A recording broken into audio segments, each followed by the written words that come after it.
네, 오늘은 사도행전 7장입니다. 사도행전 7장 이스라엘의 인생과 스데반의 순교라는 얘기를 담아봤는데요. 이스라엘이라고 하면 우리가 여러 민족을 말하잖아요. 지금도 있는 유대인들이고요. 근데 이 스데반이 설교하는 내용 속에서 이스라엘의 그 모습들을 바라보면서 와, 하나의 사람의 인생과 같구나, 하나님이 인생을 돌보시는 그 모습과 같구나라는 생각을 했습니다. 사도행전 6장 지난 시간에 우리가 본 내용 중에서는 교회의 말씀 사역이 약해졌을 때 어떠한 문제가 발생할 수 있는가, 그 모습들을 보았습니다. 초대교회에서 자기들의 소유를 막 팔았어요. 진심으로 주님의 나라를 위해서 써달라고. 근데 그렇게 헌금하는 사람이 늘어나니까 교회 재정이 늘겠죠. 근데 그 교회 재정을 가지고 그럼 무엇을 할 것이냐? 사도들은 구제 사역을 시작을 했습니다.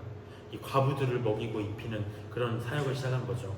근데 그 과정 속에서 사도들이 말씀 준비와 가르침에 소홀을 했다는 겁니다. 사람의 육체는 한계가 있는 거거든요. 그 와중에서 문제가 발생한 게 뭐냐면 교회 안에 다툼이 발생한 겁니다. 헬라 과부들과 정말 유대인 과부들 사이에서, 둘 다 유대인이지만 헬라파와 유대교파와 그 사이에서, 히브리파 사이에서 누구는 왜 적게 주고 누구는 많이 주고, 이 문제 가지고 다툼이 발생했는데 사도들은 이 문제를 가지고 바로 깨닫습니다. 이게 단순히 다툼의 문제가 아니라 말씀, 꼴의 문제가 있는 거구나. 지금 우리들이 말씀을 먹이지 않기 시작했기 때문에 이 문제가 발생한 거구나라고 생각을 하고, 하나님의 말씀 우리가 제쳐놓고 접대를 일삼는 것이 옳지 않다 회개했습니다. 그리고 다시 말씀 사역에 매진하면서 이 과부들의 그 먹이는 이 사역은, 구제 사역은 성령이 충만한 자들에게 맡겼다는 거죠. 그러면서 이제 성령이 충만한 사람들이 계속 늘어났습니다. 사도들이 이제 말씀을 다시 가르치기 시작했으니까요. 근데 그 중에 하나가 누구냐면 스데반 집사였다는 거죠. 그는 이제 그 6장 마지막에서 복음을 전하다가 유대교 공회에 붙잡혔습니다. 근데 우리가 붙잡혔으면 어떻게 될까요? 목숨을 구걸해야 되잖아요, 사실. 근데 그는 목숨에 대한 내용이 궁금한 게, 항변하고 싶은 게 아니라 복음을 전하기로 작정을 했습니다. 그래서 오늘 스데반은 구약의 이스라엘의 역사들을 유대인들에게 말을 합니다. 유대인들이 이 역사를 모를 리 있었을까요? 왜 근데 이 역사를 다시 끄집어내는 것인가? 하나님이 너희가 알고 있는 그 이스라엘, 우리의 이스라엘의 역사가, 그 이스라엘을 이끌어오신 하나님의 목적이 바로 예수 그리스도를 위한 것이다. 너희들이 죽인, 그리고 너희들의 구원을 위한 것이다라는 것을 다시 깨닫게 하기 위해서 그 복음을 증거를 합니다. 복음이라는 것이 갑자기 떨어진 게 아니다. 너희들은 지금 이게 생소하겠지만 이스라엘의 구약의 역사에부터 이어오는 성경 안에 기록된 말씀의 성취다라는 부분을 지금 강조하고 싶었던 거죠. 1절부터 한번 보도록 하겠습니다. 대제사장이 이르되 이것이 사실이냐? 스데반에게 묻습니다. 뭘 묻는 건가요? 뭐가 사실이냐고. 사도행전 6장 말미에서 스데반이 지금 지혜와 성령으로 말을 했다고 했어요. 근데 이들을 누가 대적했냐면 자유민들이라고 했어요. 로마 포로가 됐다가 이제 돌아온 사람들이죠. 그러니까 얼마나 애국심이 강하겠어요. 유대교에 충성하는 자들입니다. 성전에서 살았다고 기록이 되어 있습니다. 이들이 비난을 하는 거예요. 감히 우리의 전통을 깨부시려고 해. 그래서 스데반하고 붙었는데 스데반이 말로 이겼다는 거죠. 성령께서 함께 하시니까. 그래서 유대인들이 어떻게 됐냐면 사람을 매수해야 되겠다, 모함해야 되겠다라는 생각을 합니다. 그래서 그 사람, 매수당한 사람들이 스데반을 증언을 하는 거죠. 이가 잘못됐습니다, 죽일 놈입니다 라는 증언을 하는 거죠.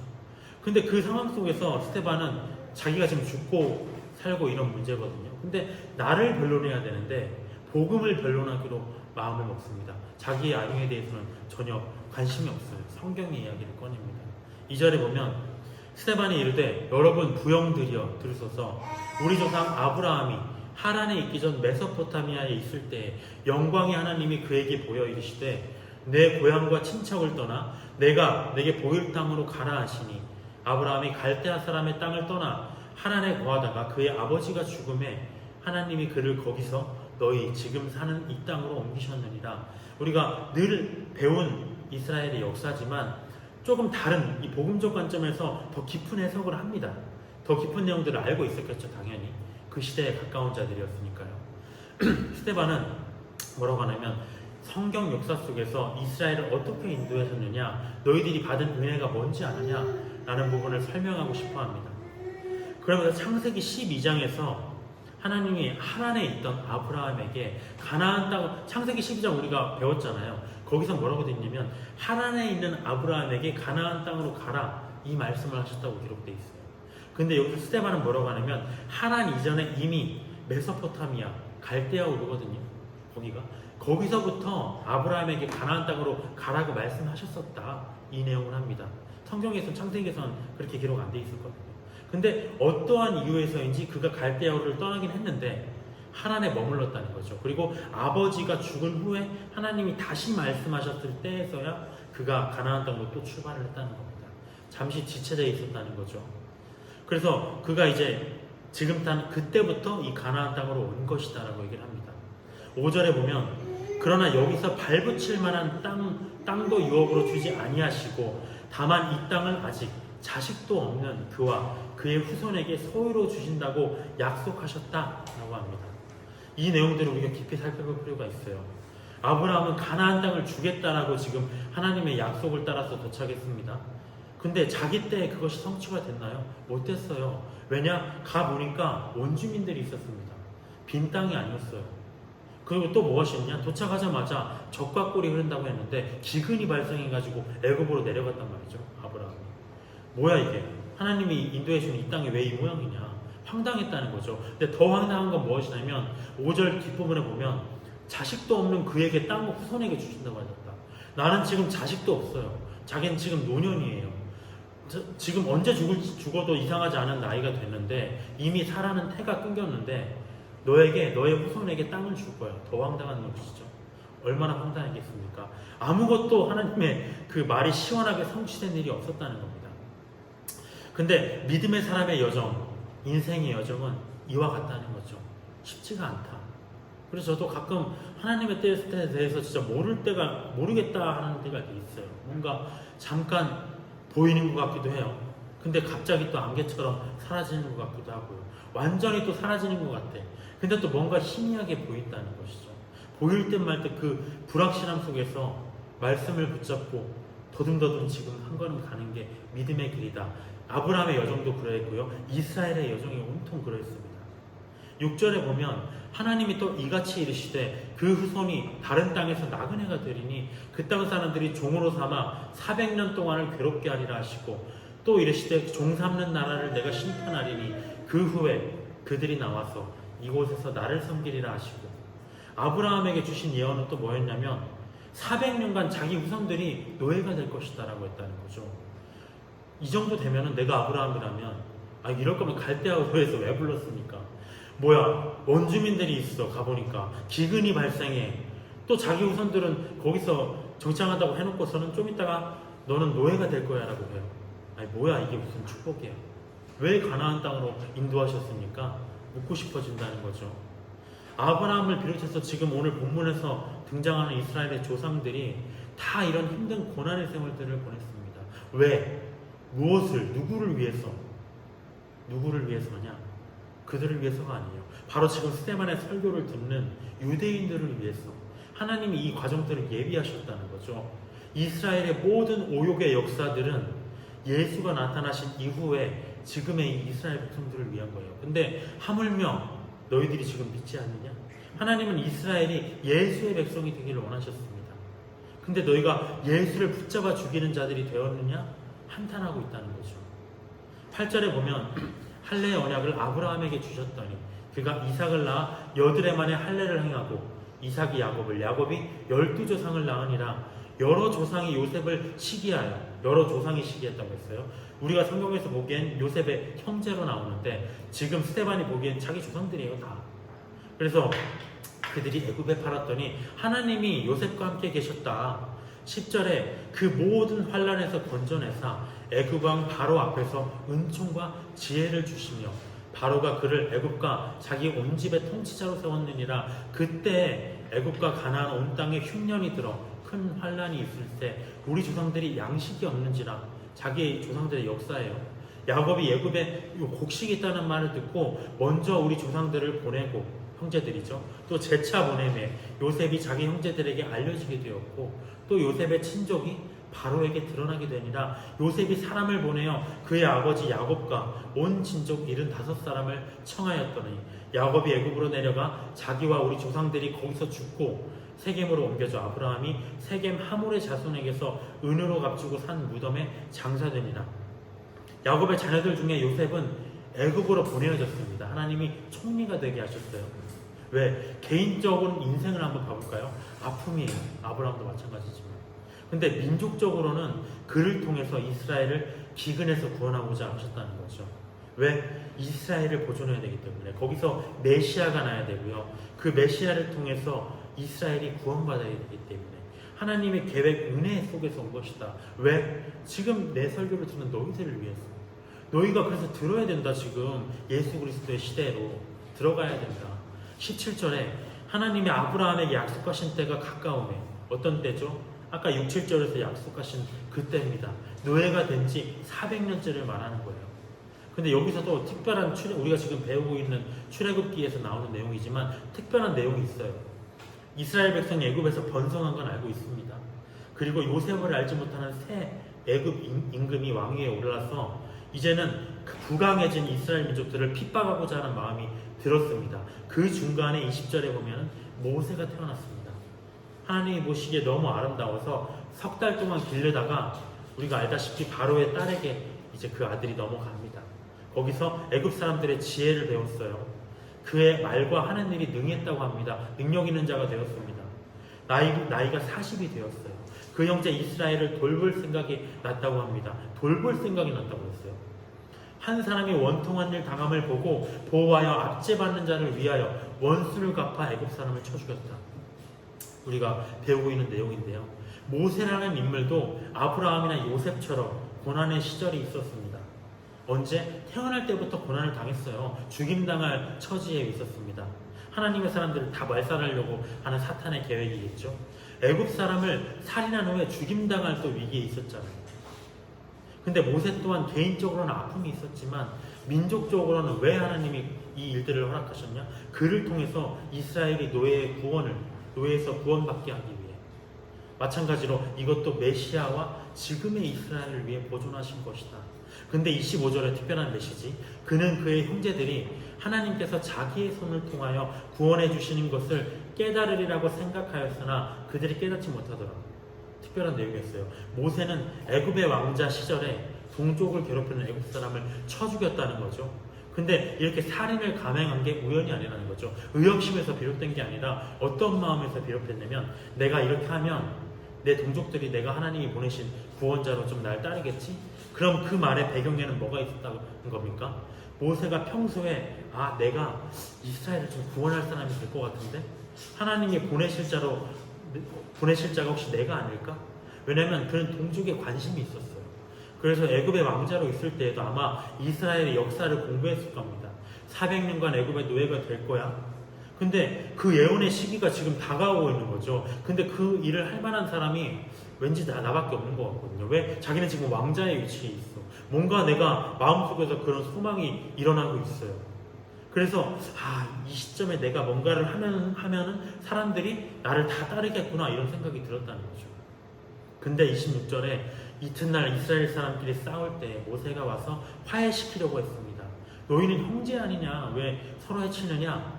27절에 누가 너를 관리와 재판장으로 세웠느냐? 애굽 사람 쳐 죽인 것처럼 우리도 쳐 죽일래? 라고 얘기하니까 두려워가지고 미디안 땅으로 도주를 했습니다. 뒤에는 우리가 아는 내용입니다. 거기서 가시떨기에서 40년간 미디안 광야로 양치기로 살아가다가 자기가 그 상황 속에서 어땠을까요? 도망친 그 상황 속에서 나는 이스라엘의 구원자로 하나님께 부름받았을지도 모르겠어. 이런 생각이 보존은 되었을까요? 다 잊어버렸을 겁니다. 그 조그마한 소망조차도 그 40년 동안 내가 왜 그런 생각했지? 내가 정말 바보 같았구나. 다 잊어버렸을 겁니다. 근데 그는 하나님께 부르심을 받았다는 거죠. 40년 이후에 아무도 기대하지 않고 자기도 기대하지 않았을 때. 그리고 어떠한 일을 했냐? 36절에 보면 백성을 인도하고요. 애굽과 출애굽 때의 이적을 보였고요. 홍해에서 이적을 보였고요. 광야에서 40년간 기사와 표적을 행하면서 이스라엘의 가장 존경받는 구원자가 되었다는 것입니다. 37절에 이스라엘 자손에 대하여 하나님이 너희 형제 가운데서 나와 같은 선지자를 세우리라 하던 자가 곧 이 모세라. 신명기 18장 15절에는 여기 이 말씀이 뭐냐면 신명기 18장 15절에서 모세가 대언한 하나님의 말씀이에요. 모세가 지금 자기 말을 하는 게 아니라 하나님의 말을 대언한 겁니다. 하나님은 이스라엘에게 너희 형제 중에서 나와 같은 엄청난 권위예요. 하나님 같은 선지자를 일으키겠다고 하신 거예요. 물론 이게 궁극적으로는 예수 그리스도지만 그가 모세였다는 걸 얘기하고 있는 겁니다. 이스라엘 앞에 세운 모세의 권위가 하나님급이었다는 거죠. 근데도 이들은 광야에서 어떻게 했습니까? 늘 불평불만하다가 완악한 민족이었다. 그 완악한 모습이 뒤에 나옵니다. 38절에 시내산에서 말하던 그 천사와 우리 조상들과 함께 광야 교회에 있었고 또 살아있는 말씀을 받아 우리에게 주던 자가 이 사람이라. 우리가 갈라디아서 3장 19절 오전에 읽었죠. 하나님이 시내산에서 천사를 통해서 모세라는 중보자에게 율법을 주셨습니다. 또한 그는 광야 생활 내내 이스라엘에게 하나님의 말씀을 전달하는 대언자 역할을 했다는 거죠. 대언자가 하나님의 말씀을 전하는 것, 이 형태가 교회 아닙니까? 그래서 지금 목사가 하나님의 말씀을 전하는 지금의 교회와 똑같다는 거죠. 그래서 광야 교회라고 합니다. 스데반은. 근데 이 이스라엘 백성들의 반응은 어찌했느냐? 완악했다는 거죠. 복종하지 않았습니다. 39절에 우리 조상들이 모세에게 복종하지 아니하고자 하여 거절하며 그 마음이 도리어 애굽으로 향하여 아론더러. 왜 애굽으로 향했죠? 우리가 차라리 애굽의 노예가 나왔을 텐데 왜 우리를 데리고 나와가지고 메추라기도 못 먹게 하고 만나만 먹게 하고 불평불만 했잖아요. 아론더러 이르되 우리를 인도할 신들을 우리를 위하여 만들라. 애굽 땅에서 우리를 인도하던 이 모세는 어떻게 되었는지 알지 못하노라. 불과 며칠이었어요. 모세가 하나님의 십계명을 받으려고 잠깐 가 있는 사이에 이 일이 벌어졌다는 거죠. 41절에 그때 그들이 송아지를 만들어 우상 앞에 제사하며 자기 손으로 만든 것을 기뻐하더니 하나님이 외면하사 그들을 그 하늘의 군대 섬기는 일에 버려두셨으니 이는 선지자의 책에 기록된 바 이스라엘의 집이여 너희가 광야에서 40년간 희생과 제물을 내게 드린 일이 있었느냐? 몰록의 장막과 신 레판의 별을 만들었으며 이것은 너희가 절하고자 하여 만든 형상이로다. 내가 너희를 바벨론 밖으로 옮기리라. 하늘의 군대, 하늘의 이방 우상들을 섬겼다는 거죠. 천체를 섬기고요. 근데 특별한 말씀을 하시죠. 이 하나님 너희가 광야에서 40년간 희생과 제물을 내게 드린 일이 있었느냐? 하나님은 광야에서 40년간 이들이 힘들 때 당연히 불가능하잖아요. 자기가 가축이 있겠어요. 자기들 먹고 살기도 힘든 상황이잖아요. 희생제사를 요구한 적이 없었어요. 너희들을 위해서. 근데 이들은 자기들이 세운 우상을 위해서 기꺼이 희생제사를 드렸다는 거죠. 없는 와중에. 하나님의 일을 하는 데는 죽도록 힘들어요. 절대 안 해요. 근데 자기들이 좋아하는 일 하는 데에는 막 없는 것도 있는 것을 막 만들어가지고 했다는 거죠. 우리의 모습입니다. 하나님의 역사 속에서 이러한 우상 숭배가 끊이지 않은 이스라엘 백성들은 바벨론 포로가 되어버렸다는 거죠.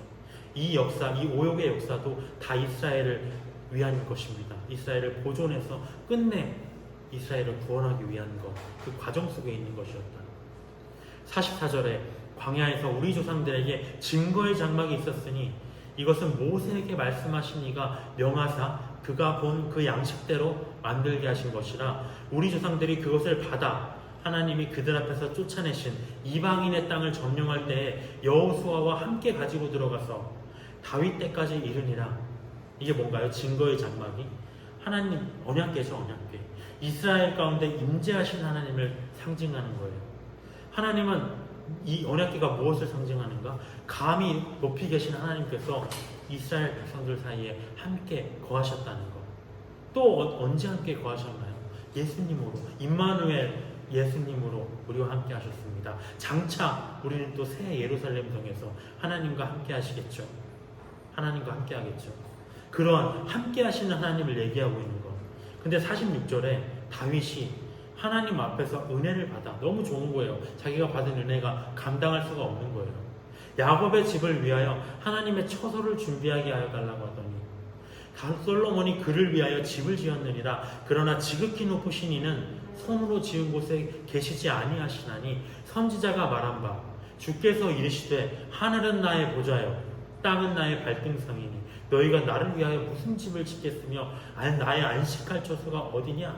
이 모든 것이 다 내 손으로 지은 것이 아니냐 함과 같으니라. 다윗은 나만 좋은 궁전에 살면 안 되겠는데요, 하나님을 위해서 성전을 지어야 되겠는데요, 이 마음 너무 좋았습니다. 하지만 마음만 받으셨어요. 왜? 그 손에 너무 피가 많아가지고, 전쟁에서 너무 많은 사람들을 죽여가지고. 그래서 알겠는데 네 마음만 받겠다, 솔로몬을 통해서 내가 다 예비해서 짓게 할 것이다 라고 얘기했습니다. 근데 하나님은 더 궁극적인 메시지를 주세요. 다윗아, 온 세상이 나의 처소다. 너희들이 나를 위해서 무슨 처소를, 무슨 유익을, 너희들이 나를 위해서 헌신하지만, 목숨을 드리지만 나를 위해서 무슨 유익이 되겠느냐? 나를 위해서 헌신하는 건 너희들을 위한 것이다. 이사야서 6장 3절에 보면 이렇게 되어 있습니다. 서로 불러 이르되 거룩하다 거룩하다 거룩하다 만군의 여호와여, 그의 영광이 온 땅에 충만하도다. 온 땅에 충만합니다.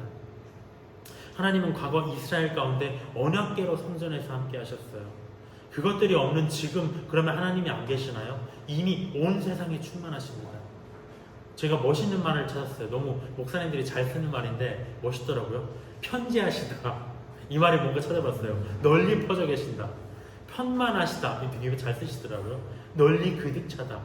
편지하고 편만하다. 완전히 없는 곳이 없는 하나님. 그래서 하나님은 이렇게 이스라엘의 태초부터 그들을 구원하시고 인도하시고 돌보셨는데 누구를 위한 것이냐? 그들은 죽도록 고난받았어요. 근데 왜 이들이? 누구를 위하여? 오직 이스라엘과 그 백성 구원자 메시아를 위함이었다는 거죠. 지금 스데반의 설교를 듣는 유대인들을 위한 것이었다. 근데 그들의 반응은 무엇이냐? 51절에 목이 곧고 마음과 귀에 할례를 받지 못한 사람들아, 너희도 너희 조상과 같이 항상 성령을 거스르는도다. 너희 조상들이 선지자들 중에 누구를 박해하지 아니하였느냐? 의인이 오시리라 예고한 자들을 그들이 죽였고 이제 너희는 그 의인을 잡아준 자여 살인한 자가 되나니 너희는 천사가 전한 율법을 받고도 지키지 아니하였도다 하니라.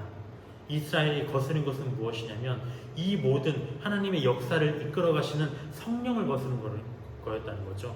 그들이 선지자를 거스르는 게 아니었다는 것. 이 모습은 과거나 지금이나 동일해서 그들이 조상들이 선지자들을 죽인 것처럼 메시아를 죽였다는 겁니다. 왜? 목이 곧은 완악한 백성이고요, 마음과 귀에 할례를 받지 않아서 하나님의 말씀이 아닌 이거를 할례를 받았다는 건 구별한다는 거잖아요. 세상과 사람의 말씀을 구별하고 하나님의 말씀을 들어야 되는데 여전히 그들은 완악한 백성이었다는 거죠. 할례를 받지 않은, 하나님의 말씀에 대해서는 관심조차 없는 백성이었다. 이 책망의 말씀을 들은 그들은 마음이 찔렸습니다. 54절에 근데 그들이 이 말을 듣고 마음에 찔려 그를 향하여 이를 갈거늘. 이를 간다. 어떠한 독한 마음이었을까요? 형제가 지금 얘기를 하는데, 이스라엘의 역사를 가지고 성경을 얘기하는데 이를 갈았다고 합니다. 55절에 스데반이 성령 충만하여 하늘을 우러러 주목하여 하나님의 영광과 및 예수께서 하나님 우편에 서신 것을 보고 말하되 보라, 하늘이 열리고 인자가 하나님 우편에 서신 것을 보노라 하는데 그들이 큰 소리를 지르며 귀를 막고 일제히 그에게 달려들어 성 밖으로 내치고 돌로 칠세. 증인들이 옷을 벗어 사울이라 하는 청년의 발 앞에 두니라. 그들이 돌로 스데반을 치니 스데반이 부르짖어 이르되 주 예수여 내 영혼을 받으시옵소서 하고 무릎을 꿇고 크게 불러 이르되 주여 이 죄를 그들에게 돌리지 마옵소서, 이 말을 하고 잤다고 되어 있습니다. 이들은 자기들이 잘못했음을 느꼈어요. 근데 귀를 막고 스데반을 죽였습니다. 여기서 알 수 있는 것은 무엇이냐면 말씀을 듣고 마음에 찔리는 것하고요, 회개하는 건 별개라는 겁니다. 내가 뭔가 잘못한 것 같은데 이 마음은 들 수 있어요. 하지만 어떤 사람은 이를 간다는 거죠. 어떤 사람은 내가 잘못했구나, 회개하고 다시 하나님 앞에 서야지. 반면에 이런 말씀을 나한테 전해? 열받는다. 감히 나를 책망해? 이런 사람이 있다는 거죠. 책망의 말씀을 들었을 때 그가 지위 고하를 막론하고 그 말을 들었을 때는 망고해서는 안 되는 것 같아요. 한 번쯤은 이게 나를 위한 말씀인가? 되새겨볼 필요가 있다는 겁니다. 제가 이런 사람이 되기를 원합니다. 스데반이 순교할 때 하늘이 열렸어요. 예수님께서 하나님 우편에 서 계셨다고 해요. 정말 얼마나 기뻤으면, 예수님이 얼마나 그가 귀중했으면 자리에서 일어나서 그의 영혼을 맞이하고자 하셨을까요? 근데 그 스데반은 죽을 때 예수님과 똑같이 누가복음 22장에 나오듯이 자기 영혼을 하나님께 의탁합니다. 두 번째는 이 죄를 그들에게 돌리지 마옵소서. 디모데후서 3장 12절에는 이렇게 되어 있습니다. 무릇 그리스도 예수 안에서 경건하게 살고자 하는 자는 박해를 받으리라. 이게 맞는 것 같아요. 스데반은 복음을 선포하면서 경건하게 살고자 했어요. 그러다가 죽임을 당했습니다. 이처럼 우리 교회도 온전하다면, 경건하게 살려고 하고 있다면, 하나님의 뜻 가운데에서 나아가고 있다면 세상이 가만두지 않을 것이다. 박해를 받을 것입니다. 하지만 그때에는 우리가 하늘에서 우리의 상이 클 줄을 알고요, 기뻐하고 즐거워해야 되겠습니다. 오늘의 내용, 오늘의 스데반은 유대인들이 다 아는 이스라엘의 역사를 설명했어요. 이것은 이스라엘 민족을 이끌어오신 하나님의 손길이 있다. 너희들이 이 역사를 그냥 역사로 받아들이면 안 된다. 얘기하는 겁니다. 근데 저는 여기서 예수님을 믿는 우리의 인생을 발견했습니다. 오늘 50절 말씀이 저에게는 와닿았어요. 이 모든 것이 다 내 손으로 지은 것이 아니냐? 나는 환난도 창조한다. 나는 기쁨도 창조하지만 나는 환난도 내가 창조했다. 제가 과거에 죄 속에 살았던 인생, 갈보리 체프를 만나고 제가 기숙사에 들어가서 형제들과 죽게 되든 밥이 되든 같이 어울리면서 치고받고 하면서, 치고받진 않았어요. 말로 치고받았지. 성경대학 하고요. 정말 전도사 일을 하다가 갑자기 어떠한 시기에 어떠한 이유로 교회를 떠나고 형제들을 만나고 교회를 시작한 것, 하나님이 모르실까요? 우리의 역사를, 하나님 안에 기록된 역사입니다. 저뿐만 아니라 우리의 모든 인생이 좋았던 나빴던 이 모든 순간이 하나님 손 안에 있다는 것. 근데 우리의 영적 상태에 따라서 가까이 느끼기도 하고요, 어렴풋이 느끼기도 하지만 또 어때는 아예 느끼지도 않잖아요. 근데 하나님은 어제나 오늘이나 내일이나 또 과거나 현재나 미래나 우리가 좋든 싫든 동일하신 분이라는 것. 이후에 우리의 모든 역사들도 하나님이 기록하실 겁니다. 그래서 후회할 길로 가지 않기를 바라요. 우리가 그랬으면 좋겠다, 이 생각이 안 했으면 좋겠어요. 이제는 정말 말씀으로 보장된 길이라면 열심히 사역도 하고 결혼도 하고 헌신할 분은 헌신하고 모든 것을 믿음으로 도전했으면 좋겠습니다. 가장 좋은 건 말씀 공부에 올인하는 거겠죠. 정말 성공이건 실패건 사실 근데 중요하지 않아요. 결혼 이런 얘기를 우리가 어떤 형제들과 얘기하면서 실패하면 어떡하지? 그 사람이 혹시 내가 뭔가를 잘못해서 날 떠나면 어떡하지? 내 인생 망하는 거 아닌가? 하지만 중요한 건 뭐냐면 이 삶은 가짜라는 거야. 가짜. 껍데기다. 진정한 삶은 하늘에 있다. 근데 우리가 그렇게 생각할 때 하나님이 우리의 하나님 되시기를 부끄러워하지 않는다고 하신 말씀을 우리가 기억해야 되겠습니다. 네, 다음 주에는 이제 이 스데반의 순교로 인해서 오히려 더 복음이 확산되는 그런 놀라운 역사에 대해서 보도록 하겠습니다. 기도로 마치겠습니다. 주님, 주님의 역사를 보았습니다. 이스라엘의 역사가 그들이 고난받았든 그들이 기쁨을 누렸든 은혜를 누렸든 모든 것이 다 하나님 손 안에 있었습니다. 모든 것이 다 하나님이 창조하신 이스라엘의 역사입니다. 하지만 우리의 인생 또한 그러합니다. 좋든 싫든 오욕의 역사도 많지만 하나님께서는 이 모든 역사들을 보시고 우리를 지금 이 자리에 세우셨습니다. 그리고 우리가 하나님을 예배하고 찬양하게 하셨습니다. 부르신 곳에서 언제나 주님을 찬양하게 도와주시옵소서. 또 우리가 가지고 있는 이 복음을 다른 사람에게 나눌 수 있는 넉넉한 믿음을 허락하여 주시옵소서. 감사드리며 살아계신 예수님의 이름으로 기도드렸습니다.